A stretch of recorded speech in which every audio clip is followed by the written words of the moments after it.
Welcome to the BleedRedblacks Podcast with your hosts Mike, Colin, Jeanine, and Santino. Produced by Mark and Johnny Z. BleedRedblacks starts now. Hey, welcome to BleedRedblacks Season 3, Episode 15. Full house tonight, Sansi Olsen twins, much to Mark's chagrin. I know he's got a soft spot for twins, especially with a mean fashion sense, right, big dog? Anyways, I'm joined here today by AJ Jakubec. Nice to see you, my friend. Always good to be here. I love having you down here. And the one and only Ken Lancaster from the Lumberjoes. Hey, dude. Thanks for having me again, guys. Hey, thanks for coming in. We all heard the show last week, so it was dire straits. So this is it. I'm not talking about the old WWF intro either, for those of you who know what I'm talking about. That joke was good.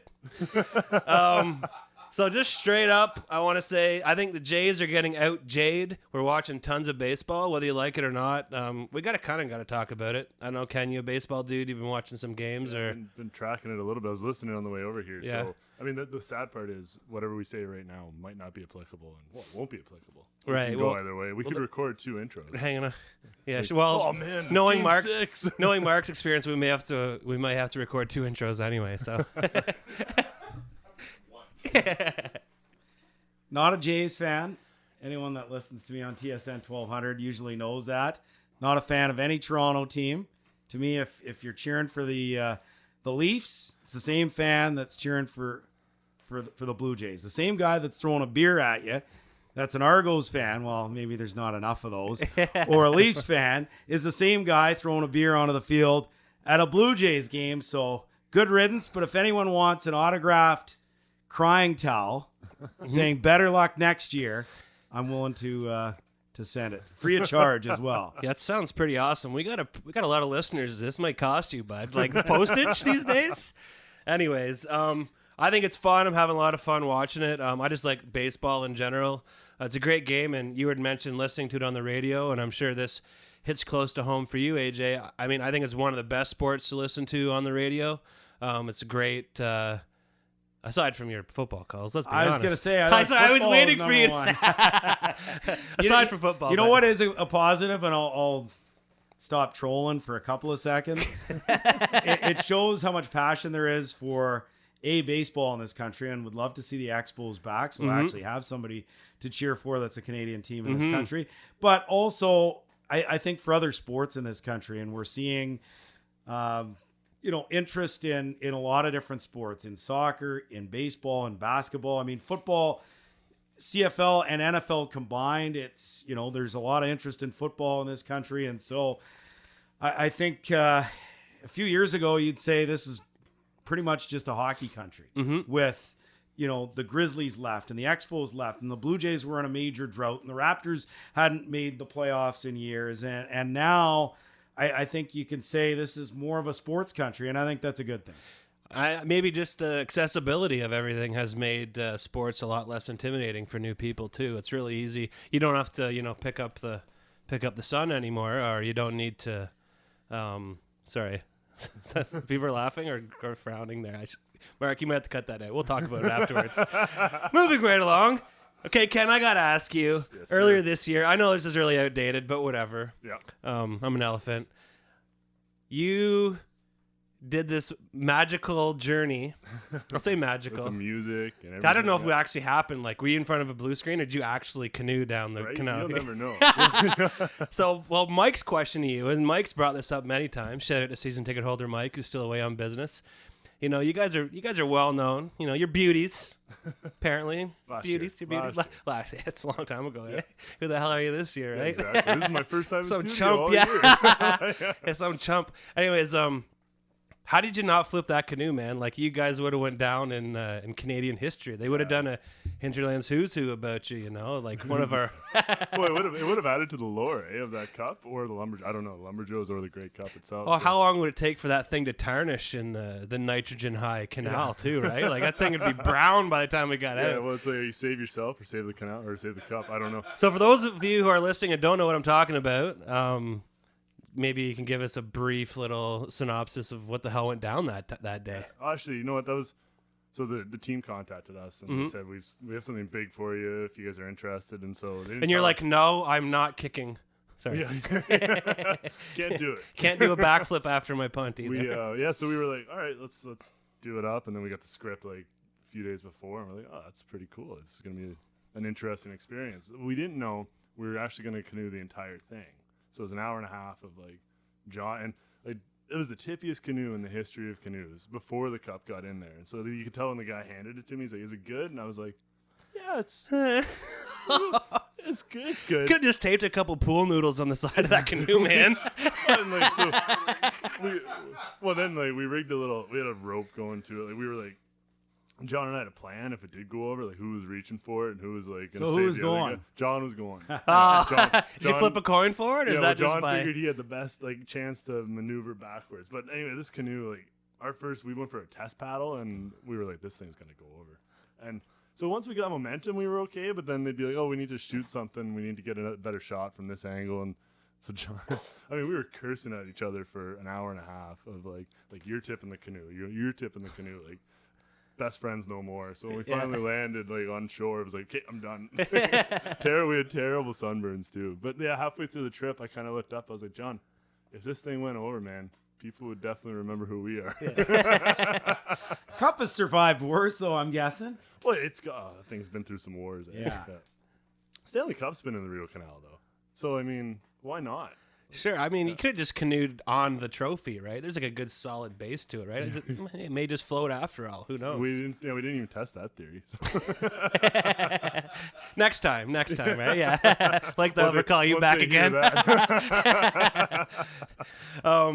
Huge win in the Hammer. AJ, you were down there. It was dirty, but it was a win, and they all count. It's a fun game to watch on TV, that's for sure. Crazy ending, victory formation on the goal line, love it. It's a guaranteed win. So, I mean, tell me a little bit about last game, man.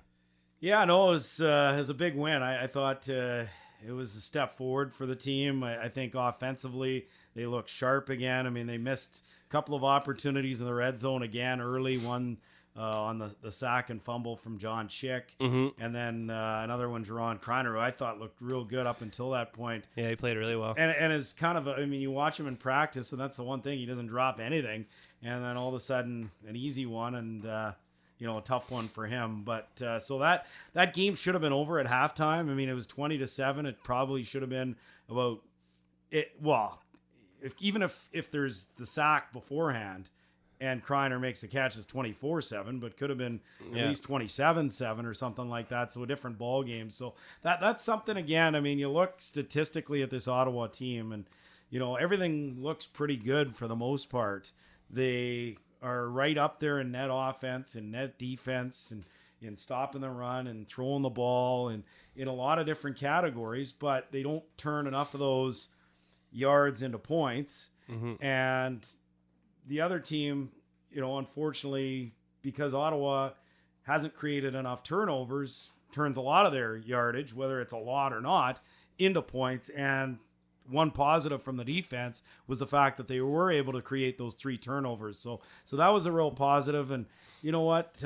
Big win, and we'll see if they can follow it up with another one. I mean, it's a funny situation here. You're 7-7-1. The East is no good top to bottom. But, you're realistically 3 wins away from winning it all. You win this week, you win on the 20th, and then you win on the 27th. Parade. And you win it all, and all that other stuff is noise. Yeah.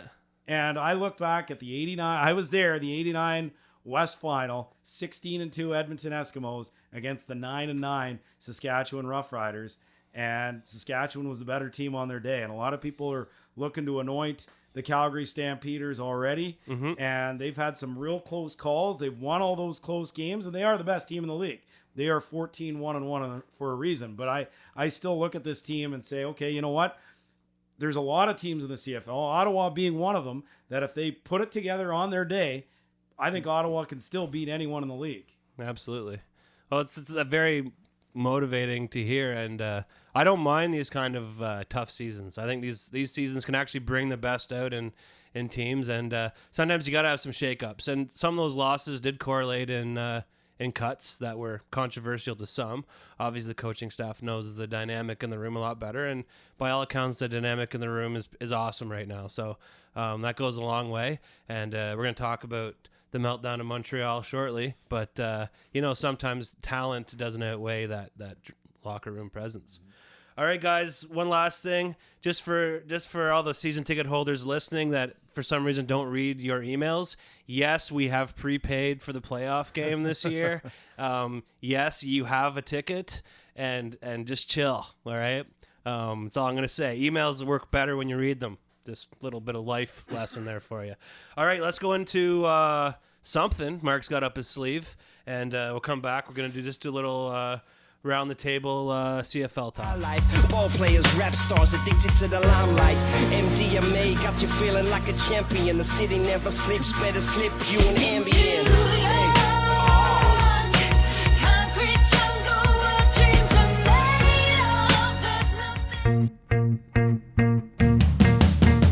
Welcome to Around the CFL on the BleedRedblacks Podcast.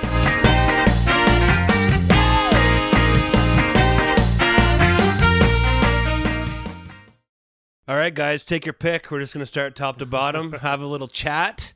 This could get hostile. This could be funny. This could be terrible. Either way, let's grind through her, boys. Well, I'm going to start off with Jeanine wanted me to talk about this. She sent me an email today. You guys are CC'd on it. I asked her, have any input for the show? Bright CFL mind, well-respected CFL mind. And all she had to say was, I barely know what is happening in the CFL these days because I'm drunk in Italy. But talking about the fiasco in Toronto ticket sales seems like a good idea to me. 4 exclamation points. Wow. Is that one for every... That's one for every liter of wine, Thumbs I think, up, right? Thumbs up, Jeanine. Have a couple for me. She's also been blogging on her trip. If you follow her on Twitter or Facebook, read about it. It sounds like she's having an amazing time. She works hard and deserves the trip. Anyways, Grey Cup ticket meltdown. So, I don't know, have you guys got your rebates yet? So, apparently, a little late on the draw there, Toronto decided to drop their ticket prices, which was a controversial move for those people who had already prepaid the prices that seemed kind of inflated. Kind of reeks of lack of self-awareness by the team, which is tough because... the CFL does leave it up to the team to put on their own Grey Cup show and deal with the logistics. And maybe moving forward, I mean, they may have to rethink how they do this. I'm not sure. What do you think? Well, to me, I've been to 4 Grey Cups now, the last 2, and 2 in Edmonton. Actually 1 in Calgary in 93, 1 in Edmonton in 2002. So the one thing, and I've been to 1 Super Bowl with the year New England won it on the Malcolm Butler play against Seattle. So how did they not hand the ball off, right? Seriously. Every time I hear Malcolm Butler's name now, I'm like, how did they not hand the ball off? Ottawa's got a guy in Landon Cohen who played in that game. Yeah. He's not too happy about that play still. Don't ask him to see his ring. Oh, you didn't win that game? Oh. But the one thing I'll say about the Super Bowl experience and the Grey Cup experience, and this is not about the actual game itself. It's about the week itself. And that Grey Cup is for everybody. It's inclusive. It's accessible. Super Bowl, it feels like everything you want to see, you got to pay to get in here. You got $99 to get into this party and $200 to get into this party and $40 to get into the convention center for this, let alone what it is for the game. And you know what? In North America, that's the most popular, that's the biggest revenue league. So they can get away with that. Yeah. But the Canadian Football League isn't on that level from a revenue standpoint, from an interest standpoint, and what makes the CFL great and what makes Grey Cup week great, because I would go to Grey Cup. If you told me, you know what, all expenses to Grey Cup or Super Bowl next year, where are you going? Well, I guess if it's Winnipeg v. Miami, I might say Miami just because of the weather. But in all seriousness, the week of Grey Cup is phenomenal because it is all inclusive, because you do go to all these parties and they're free, and you meet all these fans that go every year because they don't have to pay $899 to go to a championship game. So the Argos dropped the ball here big time. They completely misread what their audience was. And, maybe they just don't know what their audience is because they don't have enough fans there. There's a real good hardcore fan base in Toronto. It's just too small right now. Mm-hmm. And I think they completely dropped the ball here. And I believe like Ottawa is getting the Grey Cup in year 4. And they were promised the Grey Cup in the first 3 or 4 years of the ownership group. That's exactly what they should have told this Bell Media or Bell / Larry Tannenbaum group, which is, I think has the right intentions. And I think eventually long-term is going to do some really good things with the Argos. Yeah. But it was never going to go from scorched earth last year with all these different stadiums, Fort McMurray and Ottawa and Hamilton, and just a complete nightmare of a season to you're not going to go from that bouncing back to a real good season in terms of your interest level. So they should have continued to build it up slowly, got a Grey Cup within 3 or 4 years, and this is the result. I mean, I really hope that with these discounted tickets that they haven't pissed off some of their fan base, that has paid full price, and B, that enough people are still going to step up and pay the money and fill that place, because that's still, I mean, the reality is if you're giving out free tickets in Toronto, how many people are interested right now?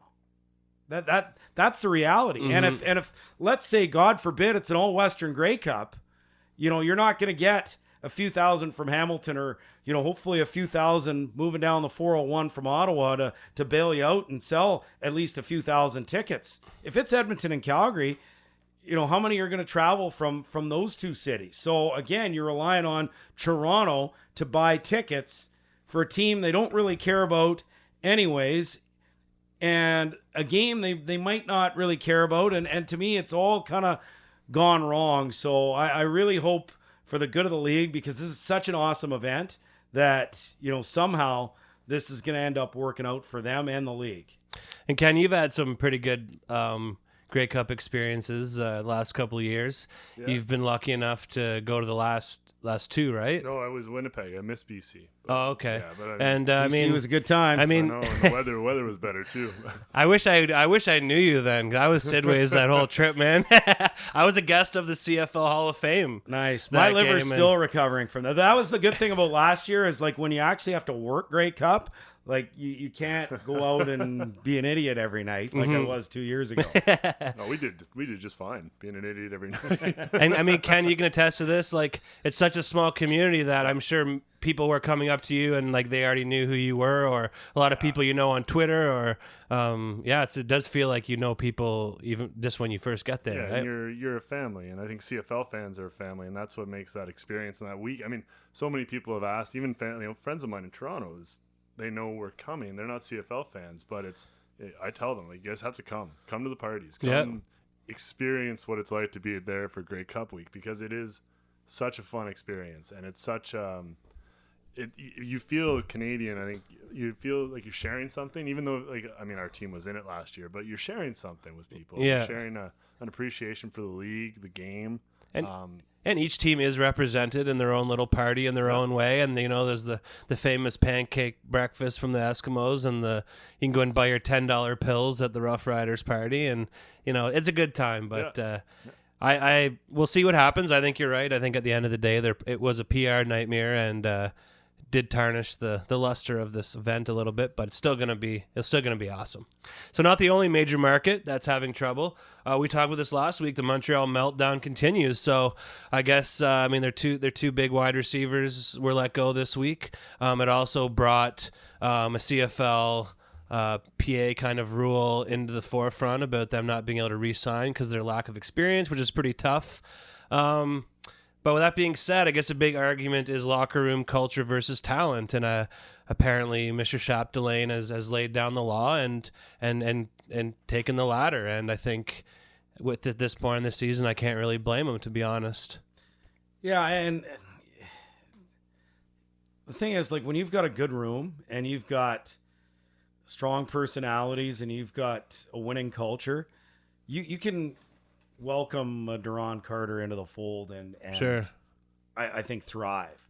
But when things are not going well and you don't have enough leadership, then you get a lot of finger pointing, and then it can get ugly in a hurry. So I think, I look at Sean Lemon, and I don't think Sean Lemon was to the point that a guy like Duron Carter is, but I look at a guy like a Sean Lemon who, let's be honest, I mean, he's played on this many teams for a reason. He's a pain in the ass, but he's a productive pain in the ass. And you know what? Sometimes it's not the worst thing in the world to have a couple of those guys as long as you've got the right room. And I think they had, in Ottawa's case last year, Ottawa had the right room where Sean Lemon's presence wasn't necessarily a negative. And he went out and he still made big plays down the stretch and helped the team win, in spite of the fact that maybe he was a pain in the ass. So, but again, if you lose, then that gets old in a hurry. And I think that's probably why Lemon was jettisoned so quickly from Saskatchewan. And I think this is why Duron Carter was jettisoned from Montreal. And look, he'll find another home. And if he ends up on a good team with a good culture, he's going to be maybe the best receiver in the league, because he's certainly the most talented in the league. But, it's up to him. I mean, he's had so many chances now. And I'm disappointed for him because he's an NFL talent.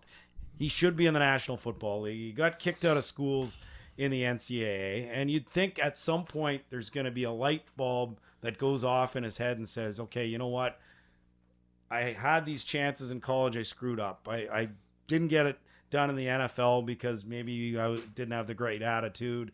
And now I've been cut from this league. And, at some point you got to say, you know what?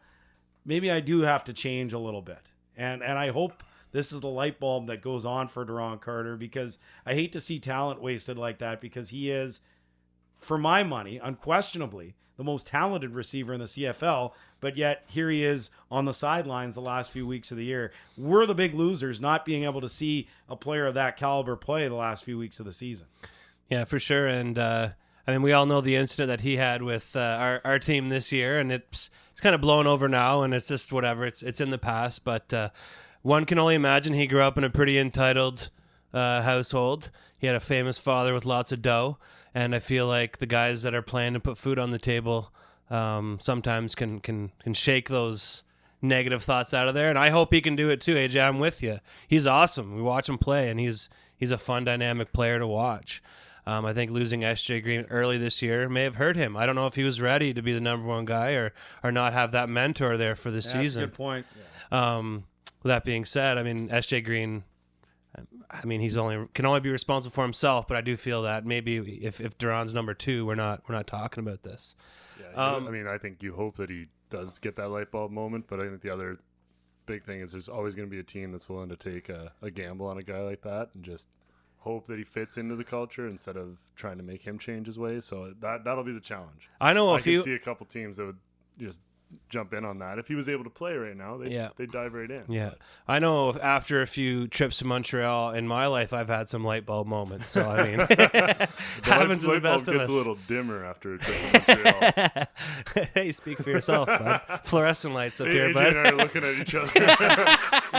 We've had a couple of good nights in Montreal. I don't want to know who drove home, by the way, guys. It Not me. So, another major market. Vancouver. Why is no one going to the games? What's the deal? They've been talking about it for years. Attendance is dipping. Fans aren't happy with the product. Fans are openly saying we're not going to re-up unless you make changes. And I've been to the city. It's a great city. Location seems awesome, but I don't live there. So I think for someone visiting, location's awesome. I think for those that actually live there, that don't live right downtown, which would be the majority of the fans, one would think. It's tough to get down there for games, and I know this whole disposable income thing. People aren't spending their money like they used to. I don't know if that's a valid excuse, but I'm worried about that barn. Like, they play in a big barn and they can't even get 20K in there, And that's a challenge though too. And it's like the same thing in Edmonton. You have Grey Cup champions. They're not selling out their home opener this year, and it's because you have such a big stadium. I think Ottawa made such a smart decision here, just making the size of that stadium smaller, because it attracts people. You can't get a walk-up crowd because you can't buy a ticket on game day. Yeah. But when you can get 50,000 people in there, walk-ups, okay, you walk up, weather's bad. BC place notwithstanding, but people can find other things to do on a walk-up day. So what's the answer in Vancouver? I know a few years ago when they were doing the Renos on BC Place, they played on the other end of town at that old outside stadium, and by all accounts it was fun. A really awesome place to go watch a game. I don't know if you were ever able to make a trip out there when, I guess that's pre-Red Black, so you wouldn't have been. I never got to Empire Stadium, but I to me the facility is not an issue because with the way they curtain off the upper deck, to me it's got the intimate type atmosphere that you want. You don't even notice the upper deck. So that to me is a positive. I think the facility is fine. I think the location is fine. Obviously it's difficult to get, downtown and parking, but that's anywhere in the world when you're talking about going to a downtown facility. So to me, that's an excuse. I think it starts with Dave Brayley. I in talking to people down there, because I've made 5 trips for sporting events in the last 3 years. The 3 trips for the Lions, the Grey Cup, and Whitecaps earlier this year when the Fury played them. Mm-hmm. And so just talking to people there's a number of different reasons. I think, number one, there's a lot of football fans that are going to Seattle. They have, I believe, 8,000 to 10,000 fans a game go down from BC to Seattle. So that's a huge part of your base. And Toronto's got the same thing with Buffalo, right? I mean, if you're a football fan in Ottawa, I mean, you can get away, but it's not 2 hours like Toronto to Buffalo or Vancouver to Seattle. Or, with traffic and the border, I mean, you're 2.5, 3 hours tops, even with all that, right? Mm-hmm. So, from Ottawa or Edmonton or a lot of these other places, it's a longer drive. So this is our football. So that's one reason. Number 2, they've got MLS, which in all 3 of those markets, Montreal, Toronto, and Vancouver, I think it's the same in all of them.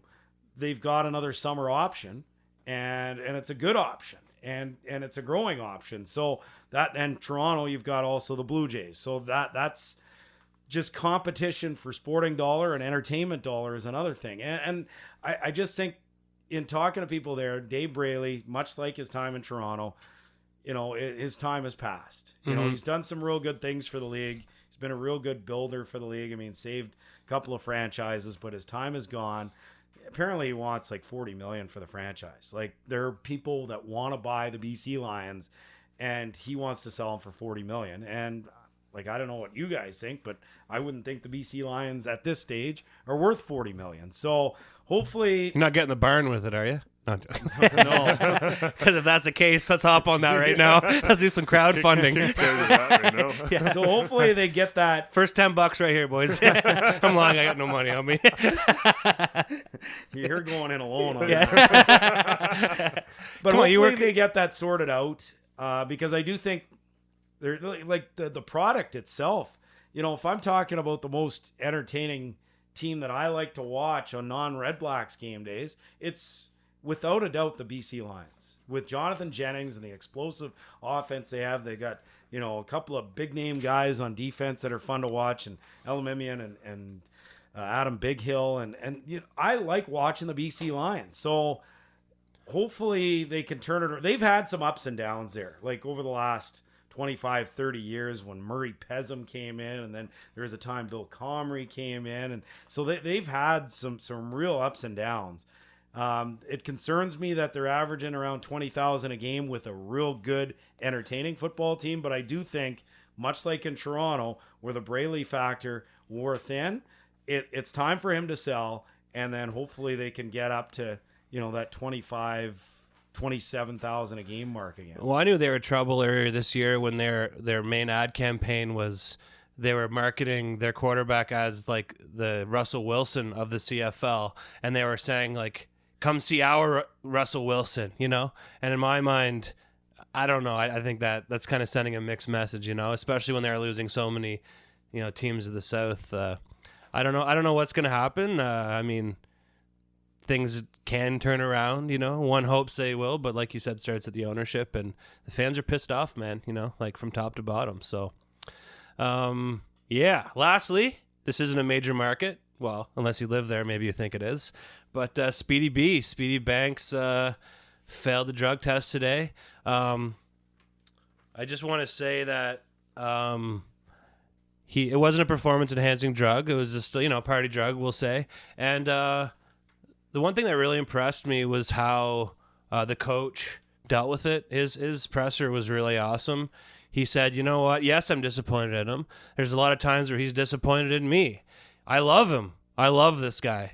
And he needs to learn. It's just as easy to say no as it is to say yes. And to see Grumpy Cat's kind of the human side of Grumpy Cat was kind of nice, to be honest. We usually see this terse, just, dickhead, basically. So it was nice to hear that. And I don't think he could have handled it any better, to be honest. So what a huge advantage for us heading into this week to have him on the shelf for a couple weeks. Yeah, I hate to get a win against Hamilton with another asterisk next to it, according to Hamilton fans. But I feel like that's what this would be. Oh, last year they ran out of asterisks. Yeah, well, and this year too. MOP asterisks.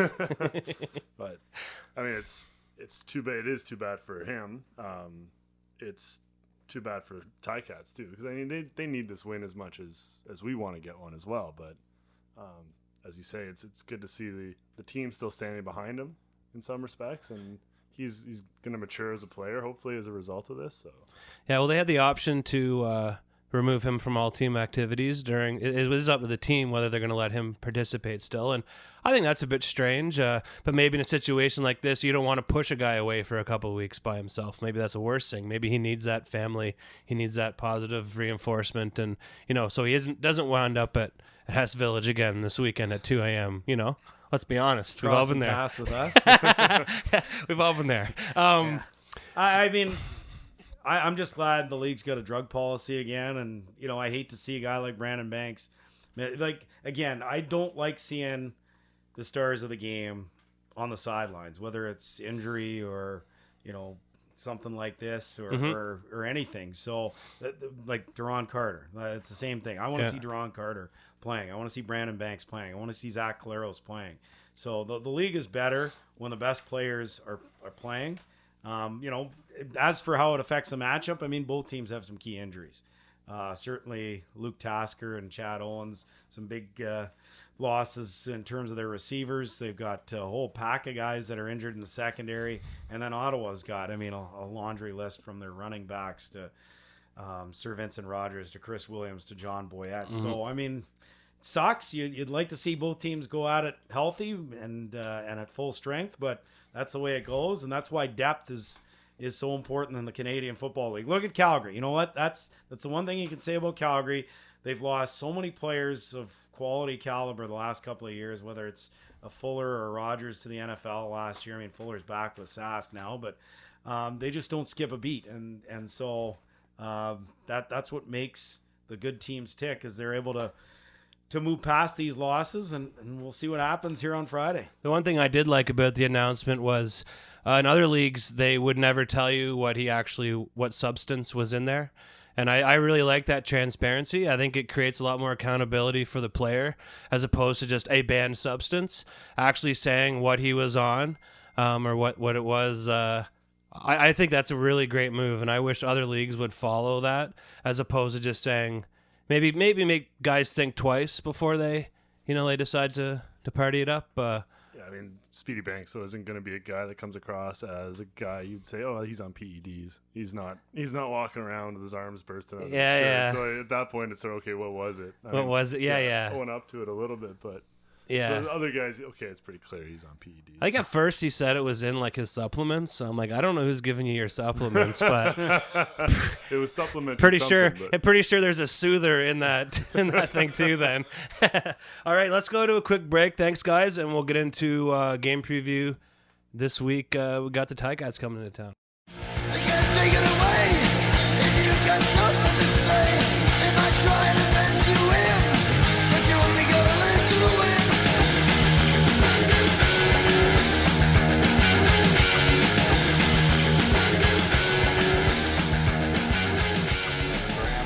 That's how I roll. Winning. I have one gear. Go. Epic. Winning.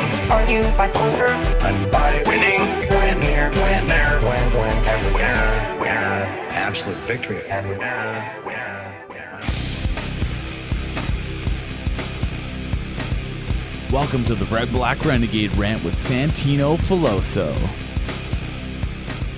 Let's get it out of the way immediately. The CFL incorrectly ruling that a fourth quarter pass to Greg Ellingson was incomplete did not cause the Hamilton Tiger Cats to lose the game to the Red Blacks. So quit your bitching, Ticat fans. Let's quickly review what happened on the play. It was 2nd and 8 on the Ticats' 28-yard line, and there was 6 minutes and 57 seconds left in the game. Henry Burris proceeded to complete an 18-yard strike to Ellingson, who caught the ball, took 2 steps backwards, then got hit as he fell to the ground. At some point, the ball came out, but it was hard to tell if it was moving before his butt hit the ground. As it was ruled down by contact, the Ticats challenged the ruling on the field, and logically, most people assumed it was 50-50 on him being down by contact or a fumble. Instead, replay officials in Toronto made the one ruling which left both fan bases confused, deciding it was an incomplete pass. That ruling is flat out wrong, since after making the catch, Ellingson has time to secure the ball and take a few steps before getting hit. 2 days after the game, the CFL took the unusual step of apologizing for making the incorrect call, saying it never should have been ruled incomplete. But in their apology, and this is important, they never said it would have been ruled a fumble. Very likely because they knew there wasn't enough evidence to overturn the call on the field. What the CFL also didn't mention, or chose to ignore, is that Ellingson clearly takes a headshot on the play. And since an official review is supposed to look at every aspect of a play, how does that hit to the head go uncalled? So much for that emphasis on player safety, eh, Mr. Orange? And yes, I do get that it was a big moment in the game, but it was not, as Ticat coach Ken Austin said after the game, the reason the Ticats lost. First off, there was still almost 7 minutes left in the game. That's an eternity in the CFL. Secondly, the Ticats had another possession, during which they marched into field goal range before they missed a kick that would have put them ahead. But I guess that's the command center's fault too. Then, when Ottawa got the ball back following the miss, the Ticats allowed them to go on an 8-play drive that ran out the clock. Said drive included 3 2nd and 5s or longer. But I guess it's also the command center's fault that Burris scrambled for 6 yards on 2nd and 5. And it's also the official's fault that Payton picked up 28 yards on 2nd and 8. If anything, you could argue the Red Blacks got the worst of the incomplete ruling. Not only was the headshot unnoticed, they were denied a first down from the catch, forcing them to settle for a 20 or 35-yard Chris Milo field goal attempt, which was never a sure thing given the way he's kicked in recent weeks. So yes, Ticat fans, the command center screwed up in a big moment, but no, it was not the reason you lost the game. You can blame your kicker and your defense for that. That's all for this week, guys. Make sure to rant back at Red Black Gade, and remember to bleed Red Blacks. Welcome to the Coaches Roundtable on the Bleed Red Blacks Podcast. Okay, big game this week. The Hammer coming back into town. Love these home and homes. It's a good way to build that rivalry. And I mean, everyone who's from Ottawa, I think Hamilton's the team that we hate the most. I would say they definitely hate us more than everyone else. They really are. Just ask them; they'll tell you. Yeah, I think our early success has definitely rubbed some of them the wrong way. That's for sure. And I mean, not to brag, but not one speaker has fallen at TD Place since it opened, so that's pretty bomb. Yeah, huge win last week. Scrappy win. We're definitely not going to be talking about the reffing. We say Santino had that covered in the rant that you just heard. I'm missing my first game ever this Friday. Oh, wow. Little tear. Wow. Man, that's a bad game to miss. Heading to the UK to see the Bengals play at Wembley. So it's a free seat. Okay, that doesn't make it any better. Wait, did I? The Bengals. Damn it. Okay, let me rephrase that. He led with the UK, right? I'm going to England. Yeah, I didn't say. Well, we're popping a cork first, but anyway, got to see family. Anyways, but my dad will be there. He has never missed a snap, and he still thinks he should be season ticket holder of the game. You just ask him; he'll fucking tell you. So once again, Caleros is ruled out for this game. I don't know, AJ, if you've heard any more details about timeline of his return. I guess with an injury like that, you never really know, right? Well, there's some reports, or at least I don't know about reports, but there's kind of some whispers around the league that maybe this is a separated shoulder and not a concussion. Oh, okay. Or maybe it's both. I don't know. But, bottom line is they're being quite secretive about it, and I think for good reason. He's their best player, their most important asset, and they need him healthy and ready to go come playoff time. So that's going to be something certainly worth watching in the next few weeks. Obviously, we just talked about the Brandon Banks debacle. He'll be gone for 2 games. Huge advantage for us, obviously.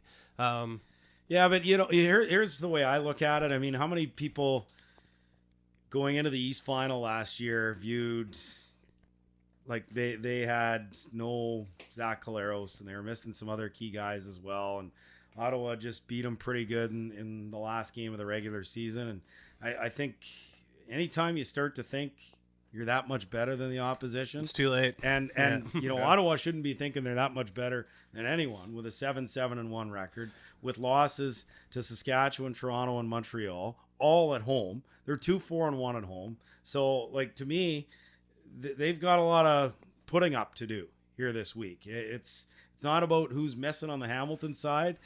We've seen this team lose to Mitchell Gale and Logan Kilgore. So Touche. Jeremiah Masoli Drops the mic. Masoli Thanks, AJ. can easily get the job done and win this football game. So this is to me a big proving week to see. All right, and this week, even if they do win this game, that's not going to tell me if Ottawa is a contender or for real or whatever. But if they lose this week, man, it's like it's just the same old every week, and especially at home. So this to me, for so many reasons, a big game for Ottawa, the most being, okay, you win, all of a sudden, East Finals in Ottawa, and you're 2 wins away from winning it all. Okay, let's get right into keys of the game offense. So I keep going on about this guy, but Ernest Jackson, he's my MVP. Mine too. Dude is awesome, clutch performer, solid teammate, and no drops. That's a huge one. They're really taking notice, and like I said, when you don't drop the ball. No, you only hear positive things when you hear his name, and that's huge, right? And I mean, AJ, you see him more than anyone, and day in and day out, I think he's just one of the biggest, one of the most important pieces of this team, more than Chris Williams, in my opinion. Yeah, I mean, all the 4,000-yard receivers bring something different and unique to the table. So I think the one thing Ernest Jackson is, I mean, it's consistent. Every week, you know what you're going to get. He doesn't drop any balls. He blocks downfield. And with a group that gains as many yak yards as Ottawa does, leading the league in that category, I mean, that is something that can't be overlooked. And I think, you know, we were talking last week just about who is Ottawa's MOP, just a few of us. And, you know, it's a tough decision to come up with. But no one's really stood out on defense the way, you know, maybe 3 or 4 guys did, at least individually last year. And the group just isn't as good as they were a year ago. Offense, you know, they're not quite as far off. They're not as good in the red zone last year, but they're still number 1 in the league in net offense, or maybe number 2 now. I think Edmonton's overtaken them. So that being said, your best offensive lineman out in Sir Vincent Rogers. So you're not going to pick him MOP. I mean, Chris Williams was your top receiver. He's out now. Your 2 quarterbacks, I think, have been clearly the best quarterback combo in the East this year, but likely one's going to start 10 games and the other is going to start 8. And then amongst the receivers, when you've got a guy with that kind of stat, over 1,000 yards, no drops, blocks the way he does, just consistent each and every game. He had that touchdown streak of 5 games, or was it 6 games with a touchdown? I think it's 5. But. Yeah. So I mean, everything points for me that Ernest Jackson. I mean it's just an award. Yeah. But to me, he's Ottawa's MOP, and you know, if Ottawa wins the East, I think, you know, probably a good candidate to lose to Bo Levi Mitchell for the overall MOP in the league. For me, I think this week's really important that we have a balanced attack, 15-plus rushes. I preach that all the time. It's needed against Hamilton, that second in the CFL in sacks with 43. We had 22 rushes last week in Hamilton. I think 8 were Hank's, so that number can be reduced a bit. I mean, if we do this, I think we can really give Hank and his old knees a little more time to do what he needs to do if we are balanced. I mean, that 10-yard run last week by Hank was huge, a massive touchdown, and he needs to just continue doing what he's been doing. So, I mean, everyone was wondering, like, who's going to step up for Chris Williams? And, I mean, we saw. I don't think depth at receiver has ever been a question mark in terms of Ottawa over the last 2 seasons. That's been, I mean, the luxury is, and I remember when Carter got released, people said, "Oh, well, Ottawa have a look." It's like, why even talk about that? Even if he was eligible to sign, yeah. And we got lucky that that's his lawless clickbait. Let's be honest. Well, we got lucky when guys like Payton didn't leave town necessarily too when Williams went down. But there's the depth of receiver that we have is that's never been a question for me. Williams going down is a loss, and you lose that speed, and that attack that he brings is a loss. But at the same time, you do have a lot of guys you can go to, and a lot of guys who haven't necessarily been getting looks or getting a chance to get their hands on the AJ, ball. you talked about him earlier, John Kreiner, and he played awesome last week. No surprise to Red Blacks faithful who have seen him practice and have seen how awesome he is, and he's slowly creeping into that playbook and getting some more looks. And former Arizona wide receiver. A couple of years with the Oakland Raiders, and that's the beauty of this receiving core is I think even when they're all healthy, you couldn't just say, you know what, we're game planning to stop Chris Williams and that's it, because other guys will beat you. And when they lose a Chris Williams, which is a big loss because he can stretch the defense, as you know, as someone said to me last week, he scares the crap out of defenses. Just like that was a guy that works in the CFL, and basically said that's the big thing with Chris Williams is he just scares the crap out of them, and in terms of that speed that he can just blow right by you, and there's not a lot of guys that can do that. But that being said, they've got just strength in numbers. I really like what Moses Madu has brought to the table. Absolutely. He's a hard runner. He's an all-around back. I love his the job that he does in pass protection. I mean, and with the loss of Servi, you've seen more formations where, Lavoie and Sinopoli and Madu and, other players are getting involved in protecting the quarterback. And for the most part, I think they've done a pretty good job of that. Absolutely. All right, keys to the game defense. Straight up, keep Mazzoli pressured. He's one of the most up and down quarterbacks in the league. When he's hot, and when he's not, he is brutal. We can't let him get in a rhythm. Also, rhythm, really hard word to spell. Spell check just kept on like, what the hell, man? I thought there was and eventually I got it right though. No red line in the notes if you noticed. So keep him out of rhythm early and often. Super important. He showed last week he will make bad decisions under pressure, including throwing across his body when he shouldn't. So let's get him moving. And let's be honest, no matter how hard Hamilton try, their running game is brutal. Last week it wasn't so much. They're last in the league. Hey, it's my show, bud. No, I'm just kidding. They're last in the league in rushing. And I think they should run the ball more. And part of the reason they're last in the league in rushing is they don't run the ball enough. Well, CJ Gable, one of the better blockers. So that's the advantage of having him there too. And that's where not that I'm defending Grumpy Cat. No, well, wait, maybe I'm on MDMA. What the fuck's going on? No, and look, I mean, Ken Austin's a fantastic coach, but I would run Mazzoli more. I would run Gable more because you've just lost another weapon. You're already without Tasker. You're already without Owens. Now you've lost Brandon Banks. Yeah. Look, Tolliver's a really good receiver. Fantuz is still Fantuz, reliable guy. And, along with Sinopoli, there's your best Canadian receivers in the league this year. But I'd run the ball more. They had, Gable was 6 yards a carry. I was surprised they didn't. And I guess, look, Ottawa had the lead and a 20-7 lead at halftime. So that's probably going to dictate some things. But Ottawa had real troubles. I mean, the team with the best rush defense in the CFL had real trouble stopping CJ Gable. So I think if I'm Hamilton, I'd be running Gable until Ottawa proves they can stop him. And we all remember what Dan Lefevre did to us with his legs. Was that last year? 2 years ago. 2 years ago. That was. I thought that was in Guelph, wasn't it? No, it was McMaster. Okay, so whatever, same difference. Two places I'll never go to again. We're still talking. We can't Actually, you know what? I'll say this about McMaster: better broadcast location than Hamilton, where you're broadcasting from the moon. Yeah, but what kind of spread did they put on for you at halftime? Was it like Regina, where you got to get in line 10 minutes before the half's over? Before the game. Okay. Before the game, and what did they have? I you know what? I can't even remember. Oh, you can drink Lakeport. John Coast wasn't playing at halftime. I tweeted at Tom Wilson, your boy AJ's coming down, but apparently you were listening to Teenage Head. I don't think anyone's praying for the rain this week because we're going to be getting. Taylor Reed looks like a tank out there, man. Good pickup. Big dude. Led the team in tackles last week. So I'm a big fan. I real smart guy. Love chatting with him. Had a real good chat with him this week. He's a real good bowler. Okay. Oh, yeah? He's his high score is it's either 268 or 269. He's had a perfect game right into the ninth. That's a lot of 5 pins, bud. Yeah.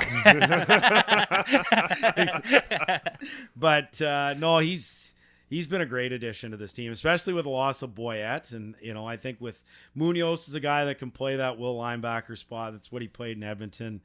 And, I think Gavins is getting better and more comfortable every week in that Sam linebacker spot. So we'll just see if, Ottawa still a few issues in coverage, and we'll see. But again, it goes hand in hand, right? You cover, you get pressure on the quarterback, and it makes it a lot easier for guys to cover. And same thing if your guys cover better, then it allows your pass rush to maybe get that extra second to get to the quarterback. Yeah, and I mean, you look at the interception last game. It was all because all of a sudden they're putting that pressure on Masoli, and then all of a sudden the secondary starts to look. Well, Marshall picked that one up, but I mean the secondary looks better because they're able to get the coverage because the QB's under pressure. That was I didn't get a chance to say it, but last game, and I might be speaking out of turn here, was since the start of the season one of the most well-rounded wins that I saw from the team. I mean, they actually I didn't see everything, and there was no perfection, but it was a team win as opposed to one part of the team. You got to learn how to do that. And I thought last year at times they were learning how to do that, and this year they've seemed to forget a bit. I mean, obviously there is a lot of variance in football, and sometimes you do lose games that you should win and vice versa, but some of these teams just seem to just always come out on top. You need to be good in all three phases, and that was the thing that put Ottawa over the top late. I mean, over the top to win 5 straight to get to the Grey Cup was eventually their special teams came around, because that was a real good team on offense last year, real good team on defense, but for the longest time, their special teams stunk. And the East Final last year, if you remember, special teams might have won them that football game. Yeah. Of course, special teams and, big play at the end, but that was an area where you kind of thought, oh man, like this, it's going to be, if it's a close game on offense and defense, the difference in special teams, Hamilton will crush them, Brandon Banks, all that kind of stuff. Well, this year, you look at the coverage teams in particular, and both coverage teams are outstanding, amongst the best in the league. Brandon Banks, they did a fantastic job on him last week. Absolutely. Obviously, he won't play this week, but I think, and now you've had a return touchdown from Jamil Smith. You've had a return touchdown from Tristan Jackson, and I think Tristan Jackson has been the best return man that we've seen as an Ottawa Red Black. So he deserves credit. The unit deserves credit, and I think Bob Dice has done a terrific job with that group. He sure has, and I mean, we gave Yano a hard time the last few years, but it sure has been nice to see. We knew Dice would bring it, right? We knew that, and he maybe doesn't have the party game that Yano does, but he sure does know how to lead a special teams. Not special teams related, but damn, Brett Maher let the Ticats down last week, or Maher, however you want to say it. We used to say the mayor of Ottawa, so it's easier to say mayor. But like they got to miss not having their old lefty there. He's having one hell of a season, and he's taking a run at Ridgeway's kicking record. So that being said, Maher's had a heck of a year. Absolutely. Both punting and field goals, because he was an excellent punter here in Ottawa in year one and struggled. I mean, he was like 67% on field goals that year. Then last year, of course, the unfortunate injury came back to Ottawa, just wasn't the same health-wise, and so got himself fully healthy. And I give him full credit for what he's done, because, that he missed it, but a 47-yarder, and for what he's done that, I mean, that's not a gimme for him. So he's done a real good job for them. For me, the punting is still an issue for this Ottawa team. And well, they signed someone this week, early, right? Yeah, out of Saskatchewan. So I'm fascinated to see which way they're going to go. I mean, we've seen both in practice this week, kicking equally. So they're obviously going to sit down, watch the film, make a decision. I mean, if all things are equal, that you always go with the Canadian over the American. Yeah. But if they feel that Early can outkick Medeiros, I mean, sometimes he looks fantastic, and then all of a sudden he drops a punt, and then he boots a 21-yarder as he did last week. And sometimes that's all it takes, right? Is that one bad one that can turn a football game and a close football game when you've got two good teams playing. think they love the potential of Medeiros, right? Like he's got the leg. sure, And for at sure, practice, absolutely. Practice, he's hitting his marks at practice, from what I understand. But it's just For the most part, I mean, I have a problem with his his ugly ones. I have a but problem with his trajectory, to be honest. He kicks lasers. I think if he needs to get some more hang time on those kicks, and I want to see some more rainbows. We talked about that a few shows ago. Don't worry about the unicorns, but rainbows would be awesome. Give your boys a bit more time to get some coverage, you know. But I mean, I love the hot dog cannon as much as the next guy. But when you're returning kicks with a 40-yard cushion, I mean, even Yano couldn't solve that problem. All right, boys. Big win. We need it. Win's a win. I don't care if it's by 1 point or by many, as long as it's awesome. My grandpa's going to be taking my seat. He loves that big screen. He loves watching the entertainment. You're going to watch the Bungles. And I'm going to watch the Bungles in Wembley. Not even in Cincinnati, but in London. No, I've done the trip to Cincinnati a few times. Pretty awesome. Yeah. Stay in Covington, Kentucky, and walk across the bridge or whatever. But yeah, my first NFL Europe experience. This could be interesting, but I mean, at least, well, like as we just found out, I guess we're doing the intro now. Jays just lost, so don't have to worry about the Jays anymore. So to all those people who are like raging mad on Twitter, why is it Canada's team? This is such lazy marketing. Like, just go out and hug somebody, guys. It's all good, you know. It's just baseball. Lazy marketing or not, you know, sometimes it works. Yeah, so I'm going to be heading to the UK Friday. Should be awesome. You're obviously working, doing your thing this week, and Ken, you'll be there representing as usual. dressed up as always. Yeah, I texted John earlier. I was like, should we look into ponchos because it's going to apparently pour, and I got a pretty nasty response that no, lumberjacks don't wear ponchos. So Oh shit! yeah, Well, so we like every rainy game we're getting soaked, so I guess we'll do it again. but if you put on like a bunch of ponchos and duct tape everything tight, you might come home 5 pounds shorter though. You might make weight, right? You might be a lightweight by the time you get home. Never look so cut. There are a lot of pros and the odd con to my job. One of the cons is the fact that You I don't can't you don't go get to dress up like a I lumberjack. can't go that too. You're That's a big sober con. at the game. But I can't go and drink beer at the game. I actually have to call the game. Yeah. Prohibition brew, But man. one of the pros is the fact that we get to stay dry. Yeah, on we'll be the looking booth. up at you. Yeah, I'll wave. You can wave your beer, and I'll wave how We dry might I am. throw a We can couple both be beers. jealous. Well, if you do, make sure they're full Yeah. and Yeah. not in cups. Yeah. No, of course. And I'm not- not Jason. Not towards the field, preferably. And if you do get caught, don't admit it if you didn't do it. That whole scenario is so wasn't the guys bizarre. wearing plaid and suspenders then? At least we know the city Toronto cops have got their priorities straight. You know, we got to catch this beer bandit. Like, priorities, guys. Sports editor too, from Post Media. Like, who would have thunk it? he's writing the caption the next day for the full. AJ is pleading the fifth. Too many Hey, ties. I've never thrown a full beer. I'm not that dumb. I'm drinking it. Anyways, thanks a lot, guys. Season ticket holder Mike will be back here next week.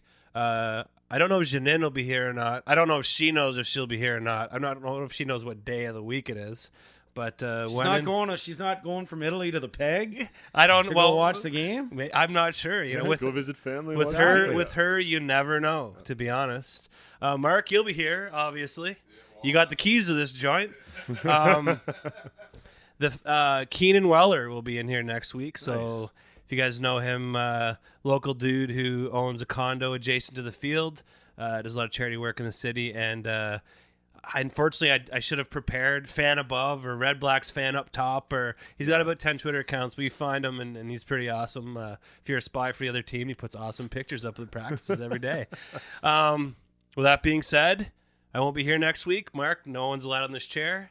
I'm going to channel my inner Sheldon. This is my chair. I know where my bum imprint is. I will know if anyone sits in it. It's retired. So, you know, I've been drilling farts in this chair for 3 years, so if you want to sit in it, give her, bud. You know, it's your house. Anyways, thanks for coming in, guys. This has been great, and let's hope we're talking about a win next week. Thanks, guys. Thanks Thanks for the again. call up. Cheers. Thank you for stopping by on this week's episode of the Bleed Red Blacks Podcast. Follow us on Instagram and Twitter at BleedRedblacks, or like us on Facebook at facebook.com/Bleed Red Blacks Podcast.